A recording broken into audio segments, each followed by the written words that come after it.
Bugünkü gün bir masadarın, bir ofisiantın ortalama aylıq qazancı nə qədərdir? Məncə bir 600-700'lerde falan olar da, yoxsa daha aşağıdır. Yuxarıda. 600-750-yə bugünkü gün heç bir ofisiant işləmir. Yəni minimum bunun 1000 manatı bu yerdən yerə görə dəyişir. Bəli. Bugünkü gün bizim sferada bir ofisiant maaşı, masadar maaşı rəsmi maaşdan söhbət gedir. Bu 500-600 manat arasındadır. Rəsmi maaşı. Amma əlavə olaraq əlavə gəlirlər var əlbəttə ki, Bəli. tipslər var, servis Bəli. charge'lar var və s. və axır.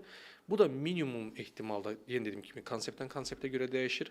Adam var ki 1000 manat qazanır, ofisiantlar var ki 5000, 6000, 7000 manat qazanırlar. Bunun ortalaması 1800-2000 manatdır. İndi bir bankda yeni başlayan bir əməkdaşın maaşı nə qədər olur? Bildiyim qədərilə bu 600, 700, 800 məsəl üçün belə bir şey olur. Nəticə etibarilə bir masadardan 2 dəfə az qazanırlarmı və ya 3 dəfə az qazanırlarmı?